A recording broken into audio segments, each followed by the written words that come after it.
Welcome to Secular ACA. I'm Bill. In the last video, I told the story of how I suddenly became aware of all the anger I had in me, but hadn't been aware of until then. Today, I'd like to share with you the story of how I suddenly realized that I had been carrying a load of pain in myself. Before then, I'd been blocking it off. I guess I'd been suppressing the pain to protect myself from feeling it. The pain was caused by my parents' treatment of me. It was the result of 1,000 cuts. Unlike cuts to the body, my pain didn't heal. Instead, it accumulated in me like deposits in a bank account. I had a pain bank to which my parents had made daily deposits. It was only much later, after I had felt the pain, that I realized how much that pain had driven my behavior as a youth and as a teenager. My sudden awareness of the pain came to me one night while I was alone in my apartment in Santa Barbara. I was studying in graduate school at the time. On the public TV station, there was a documentary about how military psychiatrists had treated World War II vets who were suffering from shell shock. Today we call it PTSD. In part of the program, they showed an old training film of a psychiatrist talking with a veteran. The doctor asked the vet to tell him how he felt during an episode in which he was under enemy fire.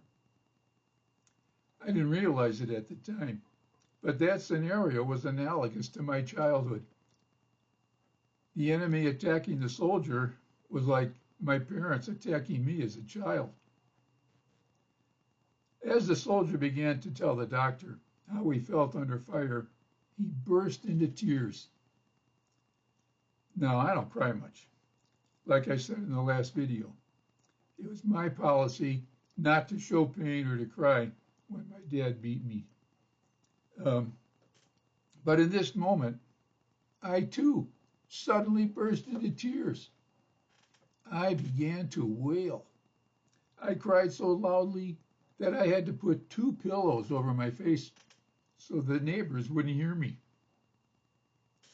I knew that this was an important moment in my efforts at self-discovery, so I didn't try to stop crying.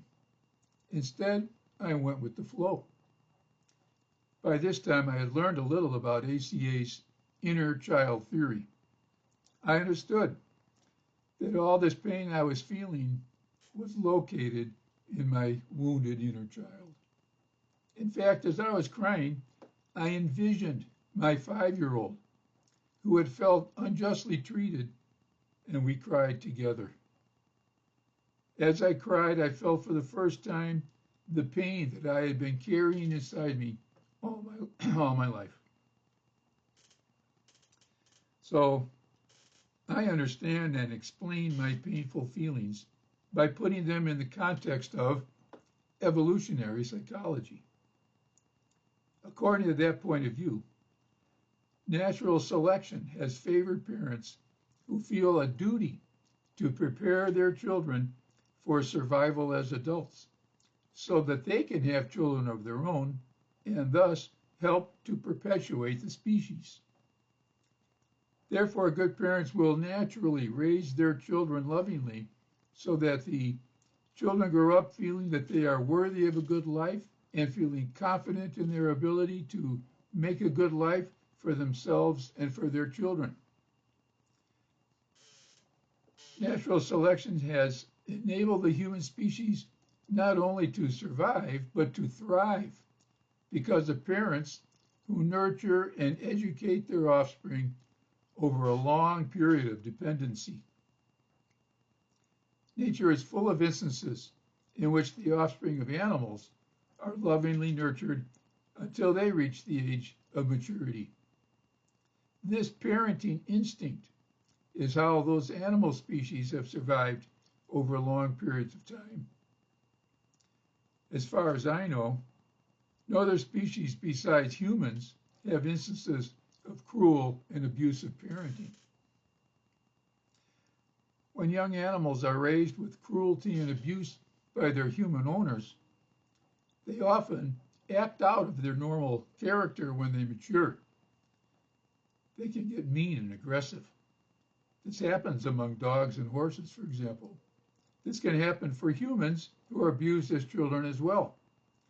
Society's prisons are full of people whose natural need to be raised lovingly was betrayed by their parental figures.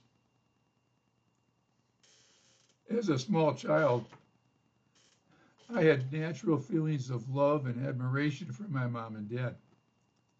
I needed their protection and nurturing for my own survival, and I naturally trusted them to raise me lovingly. But they repeatedly violated both my trust and their natural duty to raise me well. Instead of building my self-confidence and preparing me to live a happy and successful life, my mother tore down my self-esteem with unrelenting verbal attacks. My dad had further diminished my sense of human value and human dignity by repeatedly reducing my value to that of a punching bag to be used for his sadistic enjoyment. So during this moment of intense feeling, as I was crying, I understood that this was the pain of betrayal. The mom and dad who I had loved and looked up to as a child had betrayed my innocent trust in them. They had betrayed my need and their duty to raise me lovingly. My mom and dad broke my heart. My childhood trauma was intense and painful for me, just as that soldier's trauma was for him, although we were on different battlefields. He was a man trained to fight. Seeing such a man break down and weep in his own painful state, and the military psychiatrist non-judgmentally witnessing this behavior somehow gave me permission to wail in my pain of betrayal. Unlike the moment I felt my anger, I understood the source of my pain as I was feeling it. I understood that the pain resided in my wounded inner child, and this was a great leap forward on my path towards increasing my self-awareness.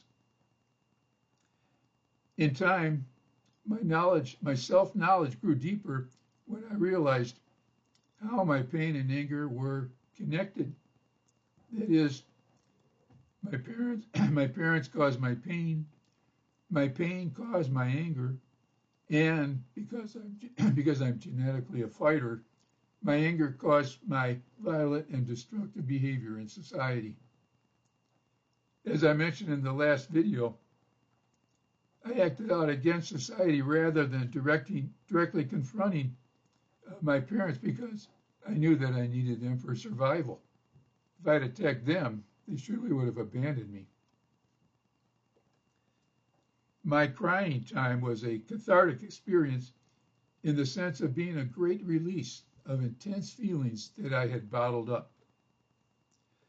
Like my great release of anger, my sudden awareness of my long suppressed pain didn't rid me of the pain, but it did make me aware of it. Despite all the self-awareness I was gaining, I still didn't know how to rid myself of these discomforting feelings. In ACA meetings, I had heard a course about reparenting, but I really didn't understand how that applied to me. In the next video, I'll explain how I learned to reparent myself and to wash out all my ACA pain and anger and develop a sense of wholeness I never knew was possible. For now, I'll close with the secular ACA Serenity affirmation. Today I seek the serenity to accept the people I cannot change the courage to change the one I can, and the wisdom to know that one is me.